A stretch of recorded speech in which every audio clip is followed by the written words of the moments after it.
سے انشاءاللہ پھر گھر سے سنتے ہیں.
زخمی نماز میں جو سر مرتضی ہوا،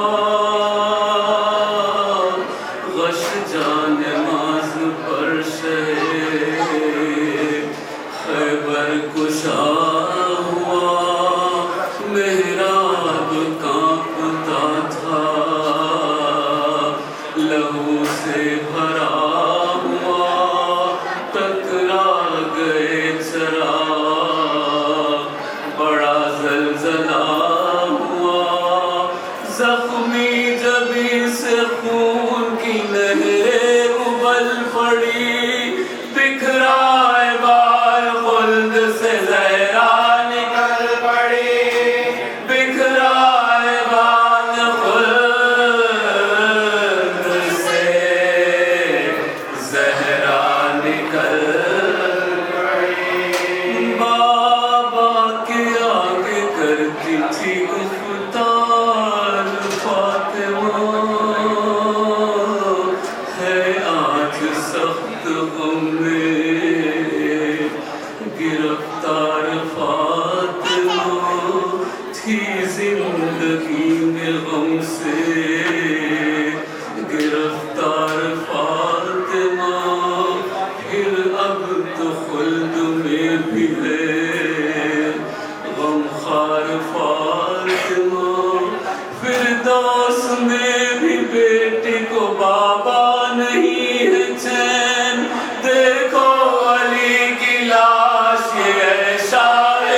کے واسطے خود اپنی پشت پر ہی غزہ لے کے جاتے تھے.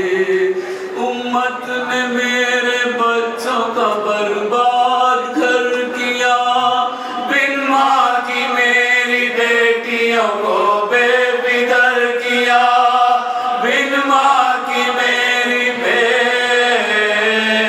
بیٹیوں کو بے پدر کیا. تلوار جو ستم سے شقی نے چلائی ہے, اے بابا جام زہرے جفا میں بجھائی ہے.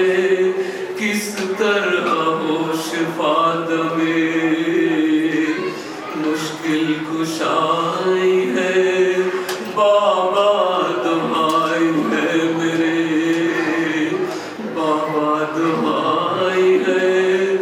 بابا میرے حسین و حسن روتے آتے ہیں, جلدی چلو کہ دونوں پسر گھر سے جاتے ہیں, جلدی چلو پسر گھر سے جاتے ہیں. سب سے سوا تپا میری زینب ہے پدر, تھرا رہا ہے درد سے مظلوم کا جگر. دروازے پر تڑپتی ہے تھامے ہوئی کمر. بابا نکل پڑے نا کہیں گھر سے لو مگر, سر رکھ کے در پا کبھی جھوم جاتی ہے, گاہے زمین پر بیٹھ کے آنسو بہاتی ہے, گاہے زمین پر بیٹھ کے آنسو بہاتی ہے. اتنے میں سر کو پیٹتا آیا کوئی وہاں, شہزادوں سے یہ سر کو جھکا کر کیا بیان.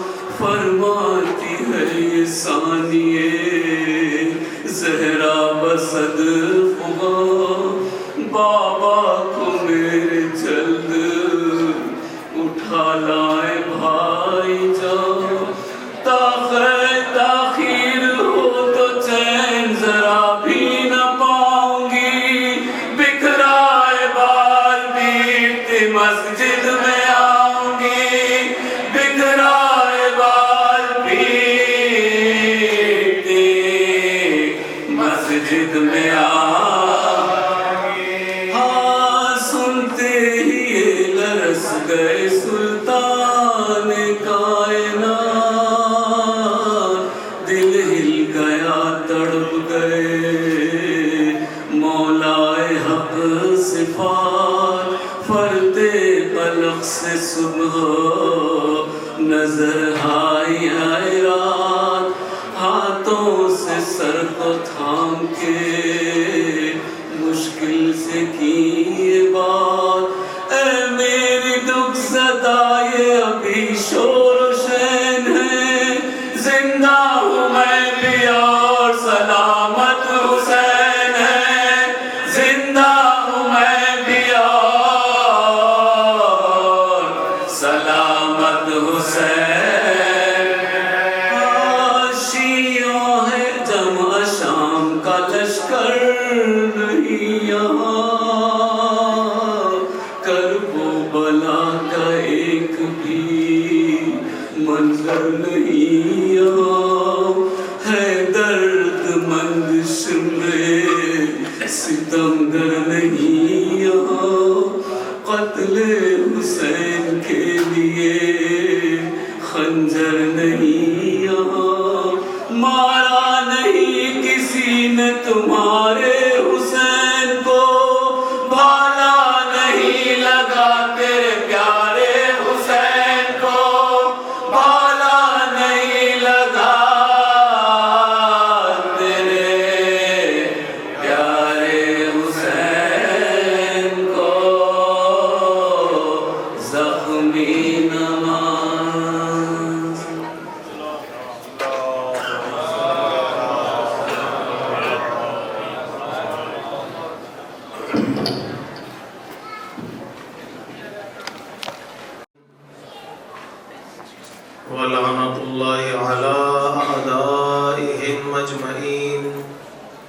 من يومنا هذا إلى قيام يوم الدين. أما بعد فقد قال الحكيم في كتابه الكريم وقوله الحق. بسم الله الرحمن الرحيم. إذ ابتلى إبراهيم ربه بكلمات فأتمهن قال إني جاعلك للناس إماما قال ومن ذريتي قال لا ينال عهدي للظالمين. صلى الله عليه وسلم.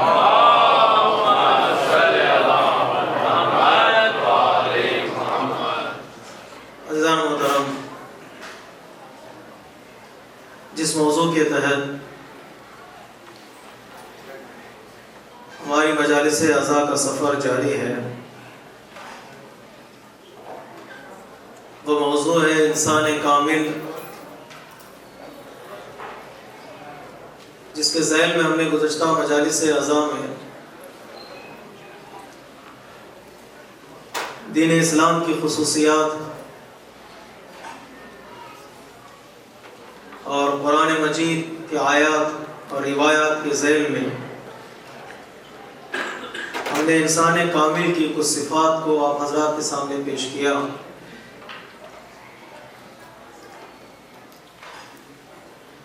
کہ دین ہمارا دین کامل ہے، ہماری کتاب ایک کامل کتاب، ایک مکمل کتاب ہے.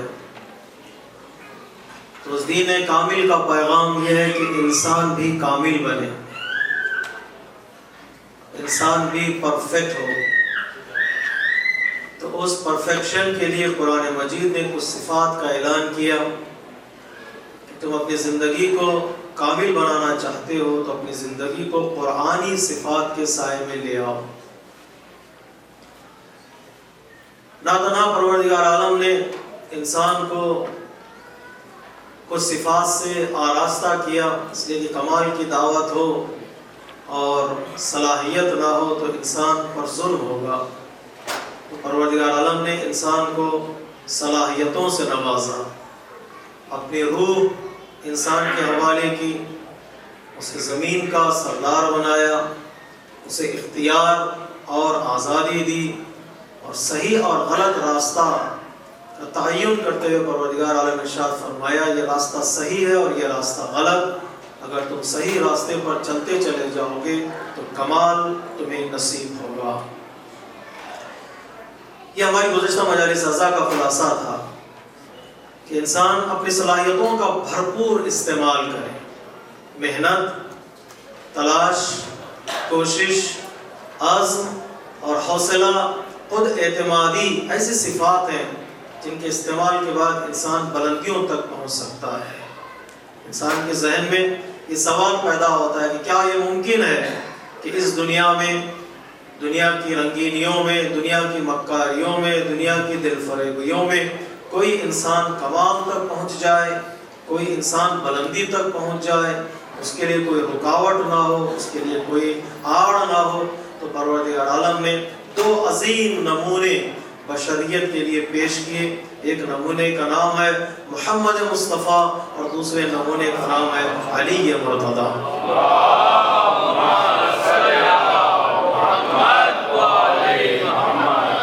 ان کی مکمل زندگی ہمارے لیے نمونہ ہے.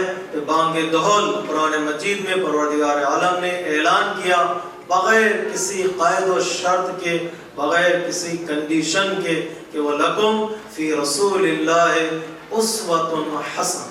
تمہارے لیے رسول کی زندگی نمونہ عمل ہے، مشعل راہ ہے. اسے دیکھتے چلے جاؤ اور اپنی زندگی کو سنوارتے چلے جاؤ. تمہارے لیے بعد رسول امام کی زندگی تمہارے لیے مشعل راہ ہے. اسے دیکھتے چلے جاؤ اور اپنی زندگی کو سنوارتے چلے جاؤ. کوئی بہانہ پروردگار عالم نے انسانوں کے لیے نہیں رکھا. سارے ایکسکیوزز کے دروازے پروردگار عالم نے قرآن مجید میں بند کر دیے. کوئی انسان یہ کہہ نہیں سکتا کہ میرے پاس کوئی رول ماڈل نہیں تھا، میرے پاس کوئی ہدایت کا ذریعہ نہیں تھا، میرے لیے سوچنے اور سمجھنے کے اسباب و امکانات نہیں تھے، پروردگار عالم نے سب کچھ فراہم کر دیا، اور آج تک اپنے ایک نمائندے کو زمین پر زندہ رکھ کر بتایا کہ تم آج بھی ہدایت سے دور نہیں ہو۔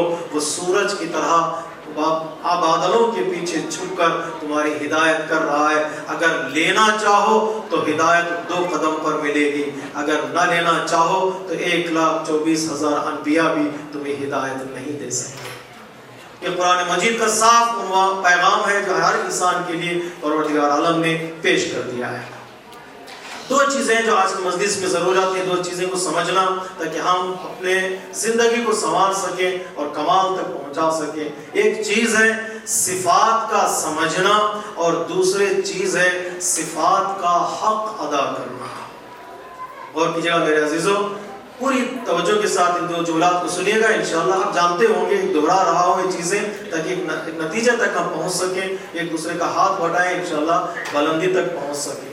ایک ہے صفات کا سمجھنا، خصوصیات کا سمجھنا جو انسان کو بلندیاں عطا کرتی ہیں، اور دوسرے ہے صفات کا حق ادا کرنا۔ اکثر لوگ صفات کو جانتے ہی نہیں ہیں، اور کچھ لوگ جانتے ہیں لیکن ان صفات کا حق ادا نہیں کرتے۔ تو قرآن مجید میں پروردگار عالم نے اور روایات اور احادیث میں اہل بیت اطہار علیہ السلام نے صاف طور پر ان 2 چیزوں کو بیان کیا ہے کہ پہلی تمہاری زندگی یہ ذمہ داری ہے کہ تم صفات کو پہچانو کہ وہ کون سی ایسی صفات ہیں جو انسان کو بلندیاں عطا کرتی ہیں۔ ان صفات کو جاننا، پہچاننا ضروری ہے۔ جب پہچان چکے ہو تو ان صفات کا حق ادا کرو۔ حق ادا کرنا ایک بہت مشکل مرحلہ ہے جس کی طرف ہمیں توجہ کرنا بہت ضروری ہے۔ چلیے علماء سے سوال کریں وہ کون سی صفات ہیں جن کو جاننا اور جن کا پہچاننا ہمارے لیے ضروری ہے۔ تو علماء کرام نے ساری خصوصیات کو، سارے صفات کو 4 صفتوں میں خلاصہ کیا ہے، جمع کر دیا ہے۔ جو ان 4 صفتوں کو جان لے گا، 4 صفتوں کو پہچان لے گا، گویا سارے صفات اس کے اختیار میں ہوں گے، سارے اقدار اس کے اختیار میں ہوں گے۔ پوچھا وہ کون سے صفات ہیں جن کو سمجھنا بہت ضروری ہے؟ ایک صفت کا نام ہے حکمت، دوسری صفت کا نام ہے عفت، تیسری صفت کا نام ہے شجاعت، اور چوتھی صفت کا نام ہے عدالت۔ اگر آپ جاگ رہے ہیں تو میں صفات کا ترجمہ کروں گا جن کو سمجھنا اور جاننا بہت ضروری ہے۔ پہلی صفت کا نام ہے حکمت ہے۔ اس حکمت کو سمجھیں کہ پروردگار عالم نے قرآن مجید میں بھی اشارہ کیا ہے کہ انسان کا کمال، انسان کی بلندی اس کی سوچ، اس کی سمجھ اور فہم و فراست میں ہے۔ علم سے عالی مقام کا نام ہے حکمت۔ علم یعنی جاننا، حکمت یعنی سمجھنا۔ ہر جاننے والا سمجھدار ہو جائے ضروری نہیں ہے، لیکن سمجھداری تک پہنچنا ہر انسان کی ذمہ داری ہے۔ پروردگار عالم نے حضرت لقمان کے لیے فرمایا وَلَقَدْ آتَيْنَا لُقْمَانَ الْحِكْمَةَ، ہم نے لقمان کو حکمت عطا کی۔ جو علم سے بلند مقام ہے وہ سمجھ سکتے ہیں چیزوں کو کہ چیزیں کیا ہیں اور ان کی حقیقت کیا ہے۔ اگر سمجھ نہ ہو، فہم و فراست نہ ہو، علم بھی انسان کا ساتھ نہیں دے سکتا۔ علم انسان کی صلاحیت کو بڑھاتا ہے، لیکن حکمت انسان کو جگائے رکھتی ہے، اسے بیدار رکھتی ہے۔ وہ ہر قدم اٹھانے سے پہلے یہ سوچتا ہے کہ جو قدم میں اٹھا رہا ہوں وہ میری زندگی کے لیے سود مند ہے کہ نہیں ہے۔ حکیم اسے کہتے ہیں جو افراط اور تفریط سے بچے۔ یہ وہ صفات ہیں جو افراط اور تفریط سے اپنے آپ کو بچائے۔ افراط کہتے ہیں حد سے آگے بڑھ جانا، تفریط کہتے ہیں حد سے زیادہ پیچھے رہ جانا۔ صراط مستقیم پر ثابت قدم رہنے کا نام ہے حکمت۔ کچھ لوگ حد سے زیادہ بڑھ جاتے ہیں، اور بڑھ جانے کے بعد نتیجہ کیا ہوتا ہے؟ حکمت سے اگر آگے بڑھ جاؤ تو شک و شبہ کا داخل ہوتا ہے، انسان کے تصورات میں شکوک داخل ہو جاتے ہیں۔ کچھ لوگ ہر چیز پر سوال کرنا، ہر چیز پر آبجیکشن کرنا شروع کرتے، وہ شک کے دائرے میں آ جاتے، وہ اپنے آپ کو بہت بڑا حکیم سمجھتے ہیں۔ اگر حکمت سے آگے بڑھ جاؤ، بہت آگے بڑھ جاؤ تو شکوک میں داخل ہو جاؤ گے، پیچھے رہ جاؤ نادانی اور بیوقوفی میں شامل ہو جاؤ گے۔ تو کیا کروں؟ ان دونوں کے درمیان صراط مستقیم پر ثابت قدم رہوں، اسے حکمت کہتے ہیں۔ سمجھوں، اپنے دائرے حدود کے دائرے میں رہ کر سمجھوں، سوچوں اور سمجھنے کی کوشش کروں۔ کیوں حضرت لقمان کو پروردگار عالم نے حکیم کہا؟ اس لیے کہ حضرت لقمان نے ہر چیز پر غور کیا۔ حضرت لقمان نے اپنے بیٹے سے کہا میں نے ہر چیز کو غور سے دیکھا، پرکھا، تاریخ کو پڑھا ہے، اور نتیجہ میں تمہارے سامنے بیان کر رہا ہوں، وہ تاریخ کا نتیجہ ہے، ایک مکمل زندگی کا نتیجہ ہے۔ پوچھا بیٹے نے بابا کون سی چیزیں ہیں؟ اب حاضر ہیں سننے کے لیے، اگرچہ سخت موضوع ہے لیکن ہم اپنے موضوع کو آگے بڑھانے کے لیے مجبور ہم ان چیزوں کو سمجھاؤں، اس لیے موضوع ہمارا انسان کامل ہے۔ بیٹے نے پوچھا بتائیے وہ کیا کون سی چیزیں جو اگر انسان سمجھ لے تو اس کی زندگی کامیاب ہے، وہ دین کے دائرے میں رہے گا، مذہب کے دائرے میں رہے گا، انسانیت کے دائرے میں رہے گا۔ حضرت لقمان نے فرمایا اپنے بیٹے سے بیٹا 4 چیزوں کو 4 جگہوں پر حفاظت کر لو، پروردگار تمہاری حفاظت کرے گا۔ بیٹے نے پوچھا بابا کون سی چیزیں ہیں؟ حضرت لقمان نے فرمایا جب لوگوں کے درمیان رہو تو زبان کو اپنی کنٹرول میں رکھو، جب نامحرموں کے مجمع میں رہو تو آنکھوں کو اپنی کنٹرول میں رکھو، جب دسترخوان پر بیٹھو تو ہاتھ کو اپنے کنٹرول میں رکھو، اگر نماز پڑھنے لگو عبادتوں میں رہو تو دل کو کنٹرول میں رکھو۔ اگر 4 چیزوں کو 4 جگہوں پر بچا لو تو پروردگار تمہیں بچا لے گا۔ سخت جملات ہیں لیکن تفصیل طلب ہے، ہر جملے کے لیے ایک مضمون چاہیے۔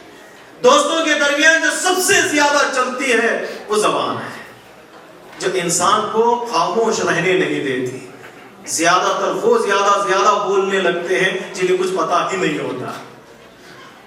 آیت اللہ انصاری درس دے رہے تھے، ایک طالب علم کھڑا ہو کر درمیان میں چلاتا تھا، سب لوگ کھڑے ہو کر درس خارج میں حوزات علمیہ درس خارج میں جب کوئی مرجع تبلیغ درس دیتا تو طالب علم کھڑے ہو جاتے ہاتھ اٹھا کر ہمیں سوال ہے آبجیکشن ہے، تو ایک طالب علم بھی کھڑا ہو جاتا تھا، وہ بھی چلانے لگتا تھا، اس کی بات کوئی سمجھ میں نہیں آتی تھی۔ آیت اللہ ناصر شیخ انصاری کو جب کلاس ختم ہوئی تو انہوں نے اس بندے کو بلایا اور لانے کے بعد پوچھا بتاؤ تمہارا سوال کیا ہے، تم ہر دن چلاتے ہو کھڑے ہو کر، اگر تم پوچھنا کیا چاہتے ہو؟ تو اس نے کہا کہ نہیں آقا میرے پاس کوئی سوال ہی نہیں ہے، جب سب لوگ چلا رہے ہیں تو میری بھی خواہش ہوئی کہ چلو میں بھی کچھ چلا رہے چلو میں ہی کچھ کہنے لگوں تاکہ وہ بات میری پہنچے یا نہ پہنچے، کم از کم میرا شمار بھی ان لوگوں میں سے ہو جائے گا جو بولنے والے ہیں، میرا شمار ان لوگوں میں سے ہو جائے گا جو بولنے والے۔ بولنا انسان کو بہت پسند ہے، لیکن حضرت لقمان نے اپنے بیٹے سے کہا بیٹا جب لوگوں کے درمیان رہنا تو اپنی زبان کو کنٹرول کرنا، اس لیے کہ جب زبان چل جاتی ہے لفظ تمہارے ہوں گے جب تک تمہارے اندر ہیں، اگر نکل گئے تو پھر لفظ تمہارے نہیں۔ لوگ انہیں لفظوں کے جملے بنائیں گے، جملے کتاب میں تبدیل ہوں گے، کتاب ایک افسانہ اور ایک کہانی کی شکل بنے گی اور تاریخ میں وہ افسانہ چلتا چلا جائے گا۔ کہیں ایسا نہ ہو جائے کہ ایک لفظ اور ایک جملے کی بنا پر تم قوموں کو لڑا دو، بھائیوں کو بچھڑا دو، قوم میں فساد برپا کر دو۔ اس زبان کو کنٹرول میں کر لو، پہلے سوچو پھر بولو تاکہ کوئی فساد پیدا ہی نہ ہو۔ بس خوبصورت جملہ ہے مولا کائنات کا۔ مولا کائنات نہج البلاغہ فرماتے ہیں اگر جاہل خاموش ہو جائے تو جھگڑے ہی نہ ہو، اگر جاہل خاموش ہو جائے تو جھگڑے ہی نہ۔ اکثر جھگڑے کی بنیاد حضرت لقمان نے کہا زبان کو کنٹرول کرو۔ یہ خاموشی سوچ سمجھ کر بولنا، تول کر بولنا بہت ضروری ہے، لیکن مجلس اذان میں کچھ تو بولیے آپ لوگ، یہاں پر خاموش رہنے کے لیے میں نے نہیں کہا۔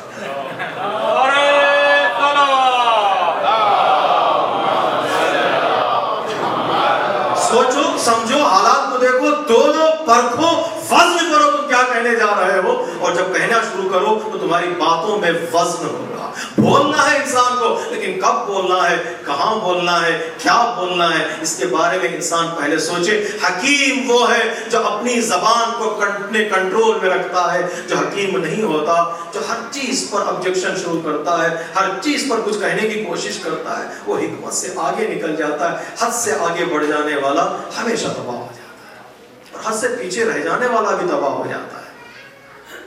اس لیے بولنا چاہیے۔ اس لیے کسی شاعر نے کہا جب کبھی بولنا، ان لوگوں کے لیے جو سو رہے ہیں ابھی سے ابتدائی میں سو رہے ہیں تو کوئی جگہ دو، جب کبھی بولنا سوچ کر بولنا، جی جب کبھی بولنا سوچ کر بولنا، مدتوں سوچنا مختصر بولنا۔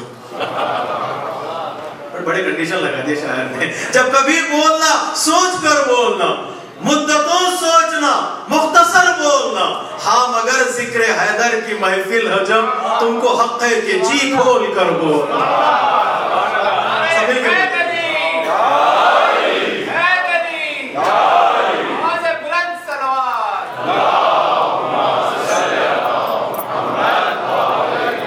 بولنے کی پابندی ہے، جتنا بولتے چلے جائیں اتنا ثواب لوٹتے چلے جائیں گے. سب مل کے صلوات پڑھے محمد و آل محمد.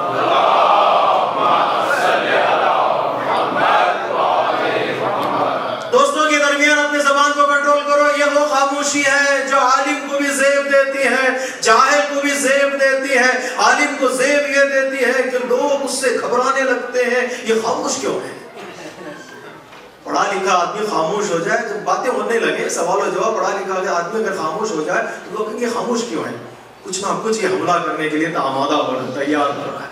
عالم کے لیے خاموشی زیب دیتی ہے، جاہل کے لیے خاموشی زیب دیتی ہے. عالم کے وقار کو بڑھا دیتی ہے، جاہل کے عیب کو چھپا دیتی ہے. حدیث امام ہے، عالم کے وقار کو بڑھا دیتی ہے اور جاہل کے عیبوں کو چھپا دیتی ہے. دوستوں کے درمیان رہنا تو اپنی زبان کو کنٹرول کرنا. تفصیل طلب وقت نہیں ہے میرے پاس، میرا وقت جو ہے محدود کر دیا گیا ہے. اس لیے 2-4 دن ہم 10-10 منٹ سے زیادہ کیا لے لیے تو آج انہوں نے کہا کم کر دیجیے. زبان کو کنٹرول کرو، اس لیے کہ ابھی اعمال بھی ہمارے رات پر جاگنا ہے، شہادت کی رات ہے، مسائل بھی ہمیں پڑھنی ہے. تو زبان کو کنٹرول کرو، دوستوں کے درمیان رہو، نام محرموں کے درمیان رہو تو آنکھوں کو کنٹرول کرو. تفصیل نہیں چاہیے، آپ سب جانتے ہیں مردوں کے لیے بھی ہے عورتوں کے لیے بھی ہے. ایک حکیم وہ ہے جو اپنی آنکھ کو کنٹرول کرے. آنکھ کا استعمال تلاوت قرآن کے لیے، آنکھ کا استعمال علم و تعزیہ کو دیکھنے کے لیے، آنکھ کا استعمال ماں باپ کے چہرے کو دیکھنے کے لیے، آنکھ کا استعمال تخلیق پروردگار کو دیکھنے کے لیے، آنکھ کا استعمال مومن کے چہرے کو دیکھنے کے لیے. آنکھ کے کئی استعمال ہیں. پروردگار حضرت لقمان کہتے دیکھو نامحرموں کے مجمع میں رہو تو آنکھ کو اپنے کنٹرول میں رکھو. تیسری چیز، دسترخوان پر بیٹھو تو اپنے ہاتھوں کو کنٹرول کرو، اتنا ہی کھینچو جتنا کھا سکتے. اگر زیادہ لے لیا تو اسراف ہے، اور کم بھی لے لیا بھوکے بھی نہ رہو. اسلام یہ نہیں کہتا کہ بھوکے مر جاؤ، نہیں، جتنی تمہیں ضرورت ہے اتنا کھینچو تاکہ حق دوسروں کا بھی دوسروں کو مل جائے. دسترخوان پر بیٹھو تو اپنے ہاتھوں کو کنٹرول کرو. نماز پڑھنے لگو تو دل کو کنٹرول کرو. اکثر نماز میں دل بھاگتا ہے، بدن رہتا ہے، دل بھاگ جاتا ہے. اور وہاں کہتے ہیں گمشدہ چیزیں، اگر چیزیں کوئی گم ہو گئی ہوں تو ادھر ادھر ڈھونڈنے کی ضرورت نہیں ہے. نماز جماعت میں کھڑے ہو جاؤ، اللہ اکبر، امام کی نماز ختم ہوگی، گمشدہ چیز مل جائے. اللہ اکبر اللہ اکبر اللہ اکبر، میں نے وہاں رکھی تھی، مل گئی. تو کیا کریں؟ اکثر ہمارے علماء سے پوچھا گیا، عرفاء سے پوچھا گیا، اکثر ہماری نماز میں ہمارا دل بھاگ جاتا ہے، کیا کریں؟ گمشدہ چیزیں مل جاتی ہیں. تو اس عارف بزرگ نے کہا ایک اور چیز گم ہو گئی، اسے بھی ڈھونڈ لو. کہا کیا گم ہو گئی؟ تم خود گم ہو گئے ہو، نماز میں ڈھونڈ لو. چیزیں یاد آ گئی کیسے ڈھونڈی جاتی ہے؟ اپنی ذات گم ہو گئی یاد نہیں آتی تو اپنے آپ کو ڈھونڈ لو. عبادتیں اپنے آپ کا پتہ دیتی ہیں. جسے علامہ اقبال نے کہا رگوں میں وہ لہو باقی نہیں ہے، وہ دل و آرزو باقی نہیں ہے، نماز و روزہ و حج و زکات و قربانی یہ سب باقی ہے، تو باقی نہیں ہے. یہ قافیے کی مجبوری ہے، تو یعنی میں باقی نہیں ہوں. درحقیقت یہ کہنا چاہیے کہ میں باقی نہیں ہوں. اگر میں گمشدہ ہوں، گم ہو چکا اس دنیا میں، مصلی پر کھڑے ہو جاؤ، پروردگار آج میں نے اپنے آپ کو ڈھونڈ لیا ہے. جس دن انسان کامیاب ہو گیا وہ انسان جس نے اپنے آپ کو عبادتوں میں ڈھونڈ لیا کہ میں یہاں کھڑا ہوں، میری قیمت کیا ہے، میری قدر کیا ہے. تو اکثر عبادتوں میں دل بھاگ جاتا ہے. اس بھاگے ہوئے دل کو اپنے کنٹرول میں رکھ لو، تمہاری زندگی کامیاب ہے. بس میں دوبارہ دوہرا دوں، دوستوں کے درمیان رہو تو زبان کو کنٹرول کرو، نامحرموں کے درمیان میں رہو تو آنکھوں کو کنٹرول کرو، دسترخوان پر بیٹھو تو ہاتھ کو کنٹرول کرو، نماز پڑھنے لگو، عبادتوں میں اپنے دل کو بچا لو. 4 جگہوں پر 4 چیزوں کو بچا لو، تمہاری زندگی کامیاب ہو جائے گی. میں آج کی مجلس میں آپ کو نسخہ دے رہا ہوں، طالب علم کا نسخہ ہے، ایک سیدھا سادہ نسخہ ہے. انشاءاللہ اس نسخے پر عمل کریں گے. 4 چیزیں بڑی مشکل ہیں، کسی کے حوالے کر دیں تو یہ چیزیں مضبوط رہ جاتی ہیں. آنکھ کسی کے حوالے کر دیں، ہاتھ کسی کے حوالے کر دیں، ہم ہیں اور یہ چیزیں ہیں، بہکنے کے امکانات بہت ہوتے ہیں. کوئی ایسا نسخہ بتائیے کہ یہ چیزیں ہم حوالے کریں اور اطمینان سے بیٹھے رہیں کہ ہماری زندگی کامیاب ہو جائے گی. اگر زبان کو حوالے کرنا چاہتے ہو تو ذکر حسین کے حوالے کرو، آنکھوں کو حوالہ کرنا چاہتے ہو اشک عزائے حسین کے حوالے کرو، ہاتھوں کو حوالہ کرنا چاہتے ہو تو ماتم کے حوالے کرو، دل کو حوالے کرنا چاہتے ہو تو محبت حسین کے حوالے کرو. صلوات پڑھیے محمد و آل محمد. جن آنکھوں میں اشک عزا ہو وہ آنکھ بہکیں گے نہیں، جس ہاتھوں سے ماتم ہوتا وہ ہاتھ بہکیں گے نہیں، اور جس دل میں محبت حسین ہے وہ دل بہکے گا نہیں. بہکنے سے بچانا چاہتے ہو تو ان کو اہل بیت کے وسائل کے حوالے کرو. جتنے وسائل بزرگ ہوں گے تمہیں بچا لیں۔ تو حکیم کون ہے؟ حکیم یہ کہ فلسفے کو سمجھے، حکمت کو سمجھے، حالات کو سمجھے۔ پہلی صفت حد سے نہ بڑھ جائے۔ حکمت ہماری زندگی کے لیے بہت ضروری ہے، جو علم کی معراج، علم کی معراج۔ حضرت لقمان جیسے حکیم نبی نہیں، پیغمبر نہیں، رسول نہیں، پروردگار عالم نے قرآن مجید میں کہا لقمان کے جملات کو ہم قرآن کا حصہ بنا رہے ہیں۔ یہ بہت بڑا کمال ہے حضرت لقمان کے جملات کو قرآن کا حصہ بنا دینا۔ میں نے ایک روایت پڑھی ہے، تو اس روایت میں اہل بیت علیہ الصلوۃ والسلام ارشاد فرماتے ہیں حضرت ابو طالب کا مقام امت میں حضرت لقمان جیسا ہے، جو نبی نہیں، امام نہیں، رسول نہیں، لیکن آپ کے کچھ لفظوں کو پروردگار عالم نے قرآن میں شامل کر دیا۔ اگر جاگ رہے ہیں تو آج مولا کائنات کی خدمت میں ایک تحفہ دیجئے، ان کے آپ کے والد کے فضائل بیان کر کے کیا کیا پروردگار عالم نے، وہ کون سے لفظ ہیں جو قرآن مجید میں پروردگار عالم نے ابو طالب کے شامل کر دیے۔ ابو طالب نے عقد نکاح رسول اسلام میں ایک لفظ کہا تھا الحمدللہ، یہ لفظ پروردگار کو اتنا پسند آیا، پروردگار عالم نے جزء قرآن بنا دیا ہے۔ صلوات پڑھیں محمد والے مقام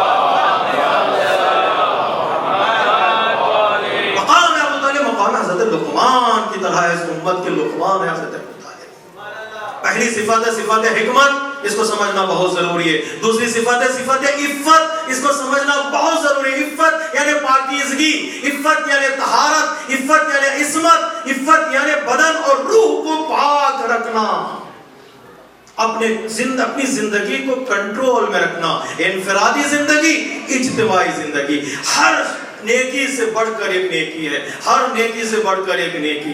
البر فوق کل بر بر حتی یقتل الرجل فی سبیل اللہ، ہر نیکی سے بڑھ کر ایک نیکی، ہر نیکی سے بڑھ کر ایک نیکی ہے، یہاں تک کہ انسان راہ خدا میں شہید ہو جائے، شہادت سے بڑھ کر کوئی نیکی نہیں ہے۔ لیکن مولا کائنات نجل العام فرماتے ہیں ہاں ایک نیکی شہادت سے بڑھ کر بھی ہے، وہ مقام عفت اور طہارت ہے۔ اس لیے کہ شہید ایک مرتبہ اپنی جان کو راہ خدا میں قربان کرتا ہے، لیکن پاک دامن انسان کے لیے ضروری ہو جاتا ہے کہ وہ ہر لمحہ ہر آن اپنے جان کو قربان کرے۔ گناہوں سے بچانا اپنے دامن کو آسان نہیں ہے، ہر لمحہ انسان شہید ہوتا ہے۔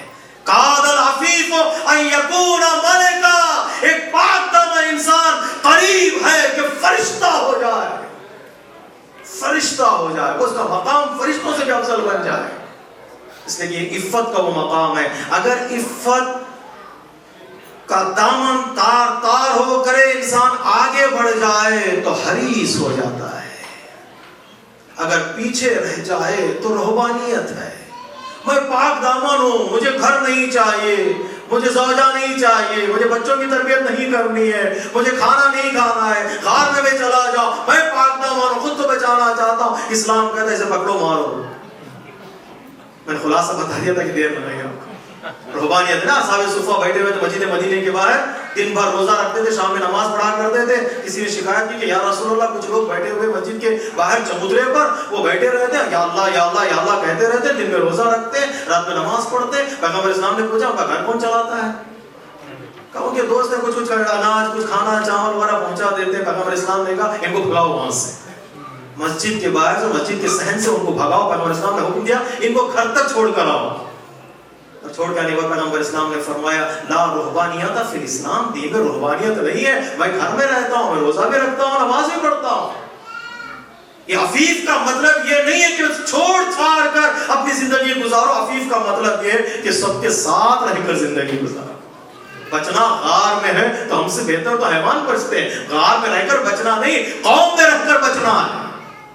میں روزہ بھی رکھتا ہوں، نماز بھی پڑھتا ہوں، گھر تک چھوڑ کر آیا کہ جاؤ اپنے گھر والوں کا خیال کرو، اپنی زندگی کا خیال کرو، نماز کے وقت نماز پڑھنا، روزے کے وقت روزہ۔ اور کچھ لوگ حد سے آگے بڑھ جاتے ہیں، وہ کہتے ہیں شہوت پرست بن جاتے ہیں، وہ افراط ہے اور یہ تفرید ہے، قانے نہیں ہوتے، کانٹینٹمنٹ ان کی زندگی میں نہیں ہوتی ہے، وہ ہمیشہ حد سے زیادہ چاہنے لگتے ہیں، اور چاہیے اور چاہیے، یہ لوگ بربادی کی طرف جائیں گے۔ جو لوگ پیچھے رہ گئے وہ بھی نقصان میں رہیں گے، جو لوگ حد سے زیادہ آگے بڑھ گئے وہ لوگ بھی نقصان میں رہیں گے۔ کیا ہے عفت کا مطلب؟ صراط مستقیم پر اپنے رہ کر اپنے دامن کو بچا لینا۔ خاردار راہوں سے گزروں، خاردار راہوں سے گزروں، میرا دامن تار تار بھی نہ ہو، اسے کہتے ہیں عفیف۔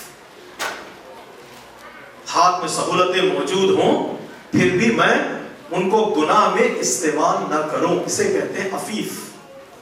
پاک دامن کسے کہتے ہیں؟ بھاگ جانے کا مطلب نہیں، آگے بڑھ جانے کا مطلب، شہوت پرستی بھی حرام ہے، رہبانیت بھی حرام ہے، دین کے دائرے میں رہو، قوم میں رہو، اپنا دامن بچا لو، اسے کہتے ہیں عفیف۔ کاد ان یکون ملکا، حرص نہ ہو۔ سب سے بڑی بری بلا جو آج کی دنیا میں ہے وہ حرص ہے۔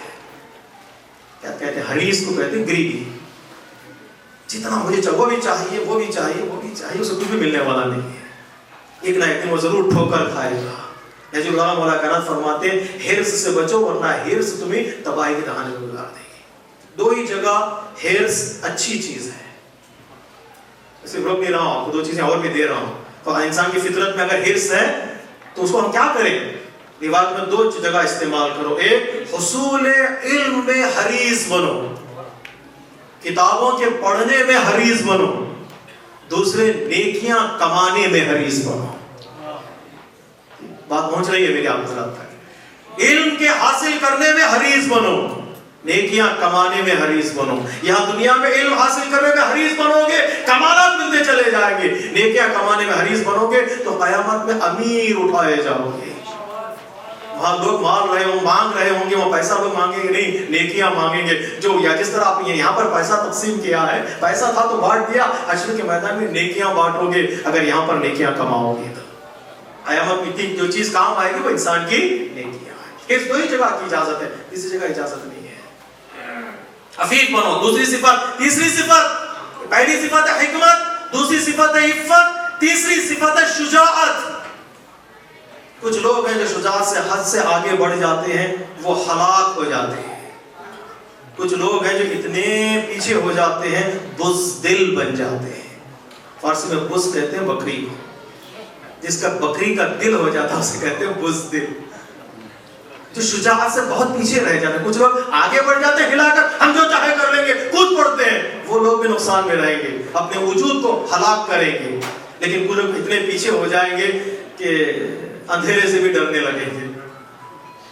علامہ ذیشان حضرت جوادی کہتے ہیں میں دوست کے ساتھ جا رہا تھا، گاڑی میں سفر کر رہا تھا تو میرے دوست نے فوراً گاڑی روک دی۔ میں نے پوچھا کہ تم نے گاڑی کیوں روک دی؟ اس نے کہا آقا یہاں سے بلی گزر گئی ہے، بلی نے ہمارا راستہ کاٹ دیا، تو رک جاؤ کوئی دوسرا یہاں پہلے سے گزرا، اس کے بعد ہم پیچھے چلیں گے۔ ذیشان حضرت جوادی نے کہا کہ بھیا آگے بڑھو، تم انسان ہو، حیوان میں اتنی طاقت کہاں کہ تمہارا راستہ کاٹے؟ اور سن رہے ہیں آپ حضرات، تم انسان ہو، حیوان میں اتنی قدرت و طاقت کہاں کہ وہ تمہارا راستہ کاٹے؟ تو اسے سمجھ میں نہیں آ رہی تھی۔ بات علامہ ذیشان حضرت جوادی نے کہا اگر بلی نے تمہارا راستہ کاٹ دیا ہے تو تم بلی کا راستہ کاٹ دو۔ سیدھی سی سادی بات ہے کہ اگر اس بلی نے تمہارا راستہ کاٹا ہے تو تم بلی کا راستہ کاٹ دو، دونوں برابر ہو جائیں گے۔ کچھ لوگ اتنے بزدل ہو جاتے ہیں کہ وہ اندھیرے اور حیوانوں سے بھی ڈرنے لگتے ہیں، اور کچھ لوگ اب شجاعت میں اتنے آگے نکل جاتے ہیں، انہیں دین سمجھ میں نہیں آتا، انہیں انسانیت سمجھ میں نہیں آتی، وہ گلے کاٹ کر بھی اللہ اکبر کہنے لگتے ہیں، وہ ہلاکت کی طرف جا رہا ہے، شجاعت کی طرف نہیں ہے۔ شجاعت کسے کہتے ہیں؟ شجاعت وہ جو حکمت کے سائے میں ہو، شجاعت وہ جو عفت کے سائے میں ہو، طاقت ہو، موقع ہو تو بڑھے، نہ ہو تو رکے، جو 40 سال جنگ کرے تلوار نیام سے نکال کر اور چپ ہو جائے 25 سال تک، اسے عین شجاعت کہتے ہیں۔ صلوات پڑھیے محمد و آل محمد۔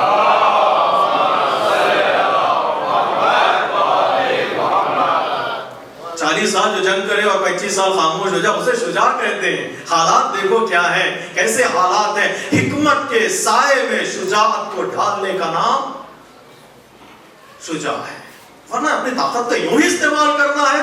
طاقت کا صحیح استعمال، بس لفظ یاد آ گیا، طاقت کا صحیح استعمال یعنی شجاعت، طاقت کا غلط استعمال ہلاکت۔ تو طاقت کا صحیح استعمال کیا ہے؟ ضرورت بھی ہو، موقع بھی ہو، محل بھی ہو، آواز بھی ہو، پکار بھی ہو، نبی بلا بھی رہے ہوں اور ان دین اسلام کی ضرورت بھی ہو، تو وہاں آنکھ کا درد نہ دیکھا جائے، پیروں کی سستی نہ دیکھی جائے، لبیک کہتے ہوئے آگے بڑھیں تو رسول ہاتھ میں تلوار بھی دیں گے، رسول ہاتھ میں علم بھی دیں گے۔ ضرورت ہے تو صحیح استعمال پر تعریف بھی ہوتی ہے، اگر ضرورت نہیں ہے تو نیام سے تلوار نکال لے، رسول کہیں گے کہ ہاتھوں کو روک لیں، صحیح استعمال بہت معنی رکھتا ہے، قوت کا صحیح استعمال یہ شجاعت ہے۔ بس حکمت چاہیے، حکمت صحیح استعمال میں آئے، نہ افراط نہ تفریط، عفت چاہیے نہ افراط نہ تفریط، شجاعت چاہیے نہ افراط نہ تفریط، اور عدالت نہ افراط نہ تفریط۔ عدالت سے حد سے آگے بڑھ جاؤ تو ظلم کرنے لگو گے، اچھے پیچھے رہ جاؤ تو ظلم سہنے لگو گے۔ نہ ظلم کرنے کی اجازت ہے نہ ظلم سہنے کی اجازت ہے، درمیان میں رہو تو عادل بن کے رہو۔ عدالت بڑا مشکل مرحلہ ہے، بڑا مشکل مرحلہ ہے۔ انبیاء کا پیغام ہے عدالت یعنی جسٹس، انبیاء کا پیغام ہے کہ تم اپنی زندگی میں جسٹس کو اپناؤ، عدالت کو اپناؤ۔ حد سے زیادہ بڑھ جاؤ گے تو ظلم کرنے لگو گے، انجسٹس کی طرف جاؤ گے، انجسٹ بن جاؤ گے، پیچھے رہ جاؤ گے تو ظلم سہنے لگو گے، کچھ بھی لوگ کر لے خاموش رہ جائے، ایسا انسان عادل نہیں کہلاتا۔ عدالت یعنی صراط مستقیم پر، احکام پروردگار پر عمل کرنے کا نام ہے عدالت۔ حکمت کو ہم سمجھ گئے، تھک تو نہیں گیا حضرات، اور جگایا بھی تھا آپ کو، لیکن آپ ایسا لگتا ہے کہ ابھی پوری طرح جاگے نہیں ہیں۔ حکمت بھی ہمارے پاس ہے، سب مل کے صلوات پڑھیں محمد والے۔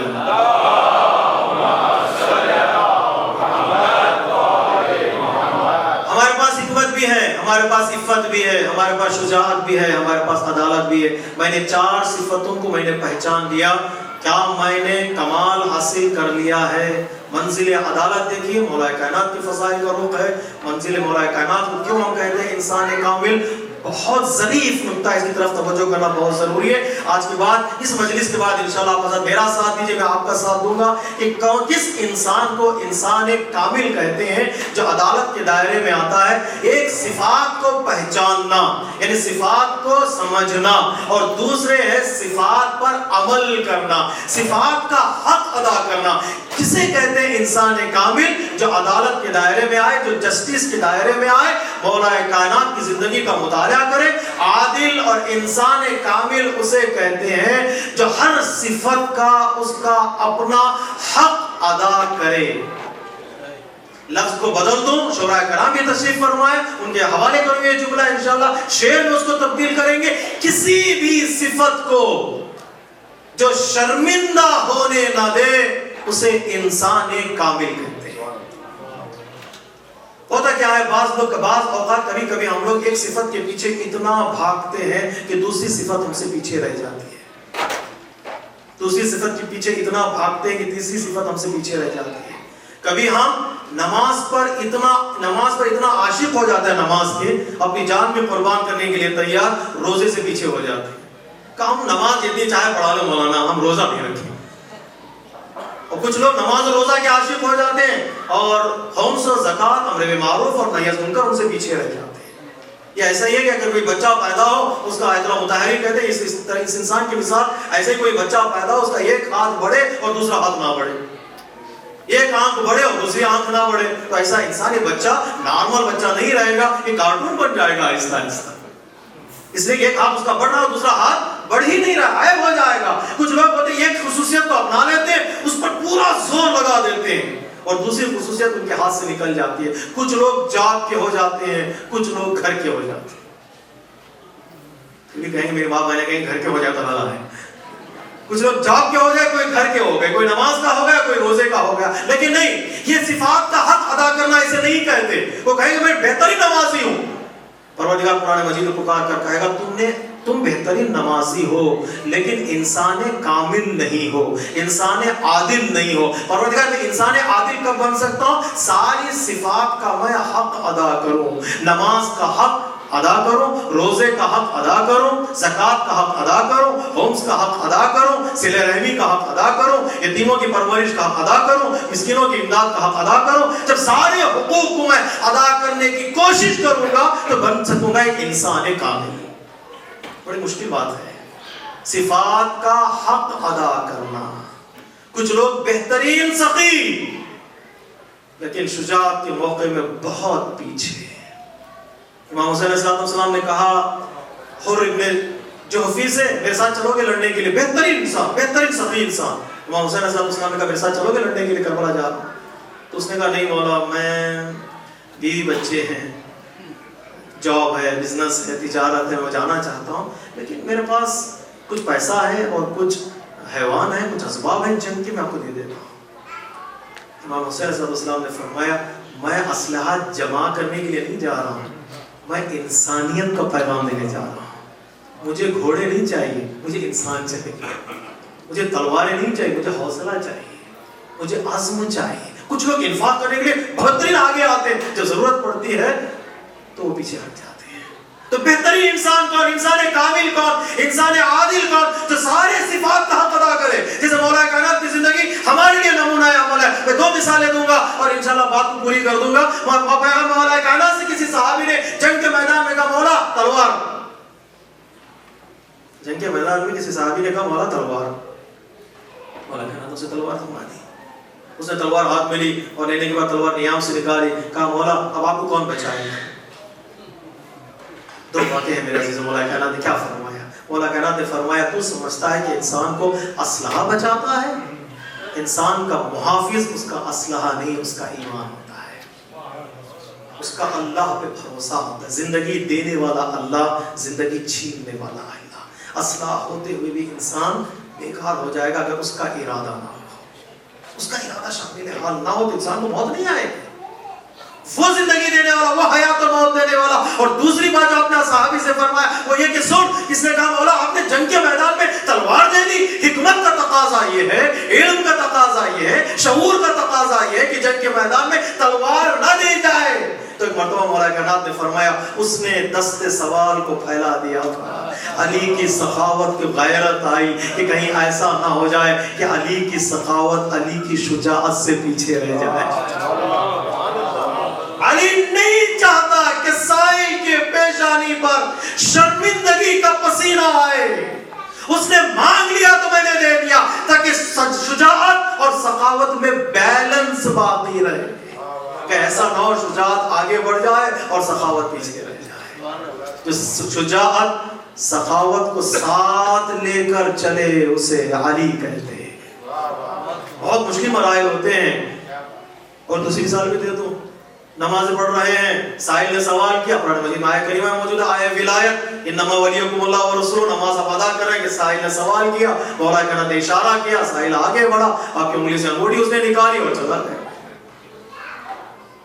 سوال یہ کہ انسان نماز پڑھنے کے بعد بھی مولا کائنات انفاق کر سکتے تھے. سائل نے سوال کیا ہے, زکوٰۃ مانگی, قرآن مجید کہتا ہے وہ زکوٰۃ طلب کی تو مولا کائنات نے زکوٰۃ دے دی, انگوٹھی زکوٰۃ میں دے دی. نماز اور زکوٰۃ, مولا آپ رک جاتے, نماز ختم ہو جاتی تو وہ زکوٰۃ دے دے تو سائل آ کر لے کر چلے جاتا. مولا کائنات پکار کر کہیں گے خدا کی کوئی عبادت کی ادائیگی میں کہیں ظلم نہ ہو جائے, میری نماز سے کہیں زکوٰۃ پیچھے نہ رہ جائے, زکوٰۃ کو میں نے نماز کے ساتھ ساتھ جوڑ دیا.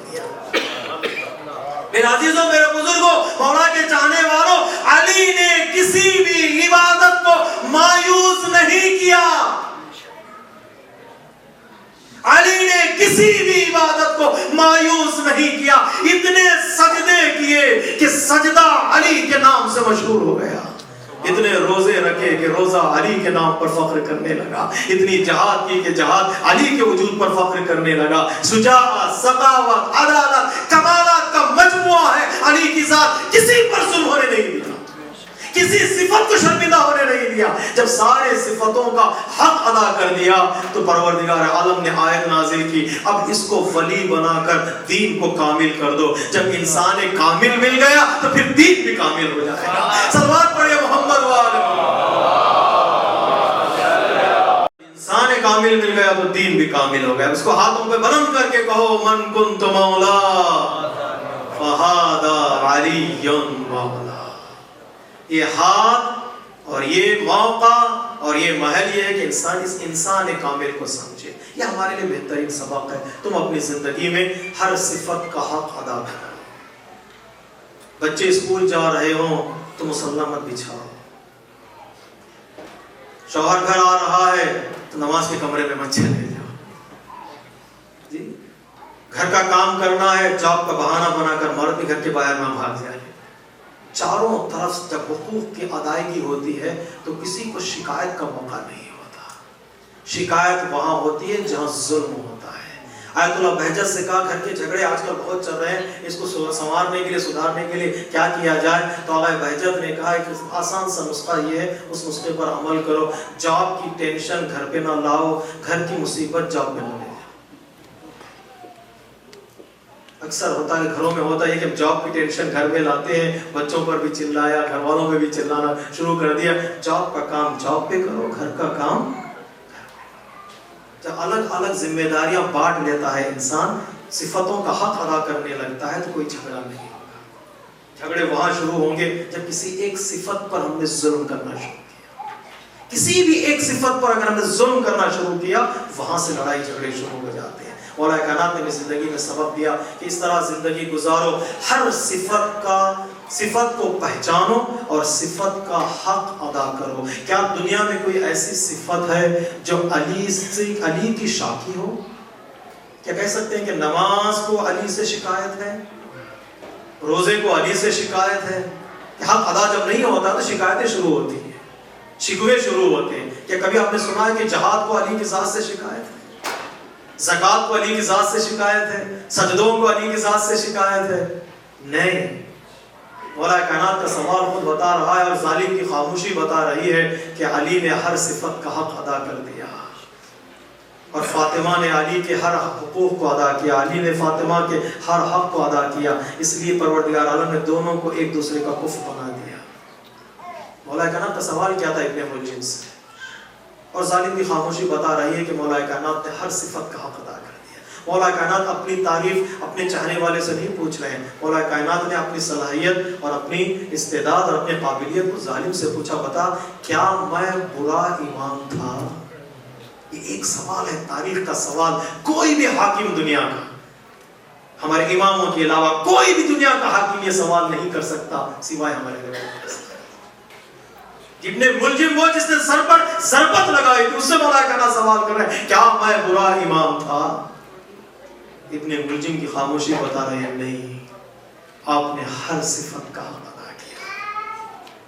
خانہ کعبہ میں پیدا ہوئے، ولادت کا حق ادا کیا. کبھی بھی خانہ کعبہ کو دشمن کو حملہ کرنے نہیں دیا. مسجد میں مسجد کا حق ادا کیا، سجدے کا حق ادا کیا. اتنا حق کوئی ادا کر سکتا ہے کہ اسی سجدے میں اپنی جان کو قربان کر دے؟ یہ علی ہے اور یہ علی کا کمال ہے. ہر صفت کا حق ادا کیا. اے علی تجھ پر ہمارا سلام. اس لیے علی شہید سخاوت نہیں، علی شہید شجاعت نہیں، علی شہید عفت و حکمت نہیں، علی شہید عدالت ہے.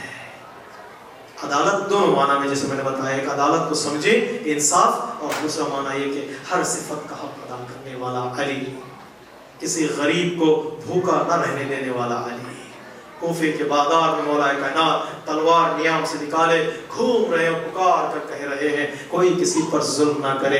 ہے کوئی جو بھوکا جس کو علی کی حکومت میں کھانا نہ ملا ہو؟ ہے کوئی ایسا بہینہ جس کو علی کی حکومت میں لباس نہ ملا ہو؟ علی نے ہر ایک کا حق ادا کیا. حق ادا کرتے ہوئے یہ حق کا پیروکار، حق مجسمہ حق آج اس شب اس دنیا سے جا رہا ہے. کوئی ایسا لگتا ہے کہ ساری دنیا یتیم ہو گئی ہے.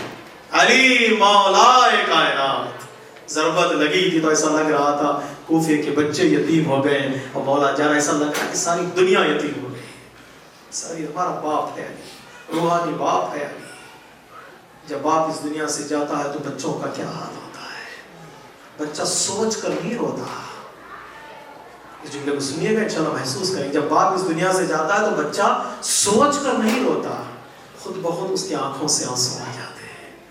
آج کی شب ہم یتیم ہونے جا رہے ہیں، اس لیے کہ ہمارا باپ اس دنیا سے جا رہا۔ انا وعلی ابواہ هذه الامہ۔ مولا کائنات کا زخم گہرا ہوتا گیا، چہرہ زرد ہوتا گیا، جو کپڑا مولا کائنات کے سر پہ باندھا گیا تھا اس کپڑے کا رنگ بدل گیا۔ طبیب نے کہا مولا وصیت فرما دیجیے، یہ آخری لمحات ہیں آپ کی زندگی کے۔ مولا کائنات نے ایک ایک کو اپنے قریب بلایا۔ طبیب سے پہلے مولا کائنات نے کہا ذرا آہستہ کہنا، کہیں تیرا جملہ زینب کے کانوں تک نہ پہنچ جائے۔ علی نہیں چاہتا کہ اپنی زندگی میں زینب کے آنکھوں میں آنسو دیکھے۔ یہ بہن اور یہ بیٹی معتبر ہے اس گھرانے کی، زینب کے آنکھوں سے آنسو آ جائے۔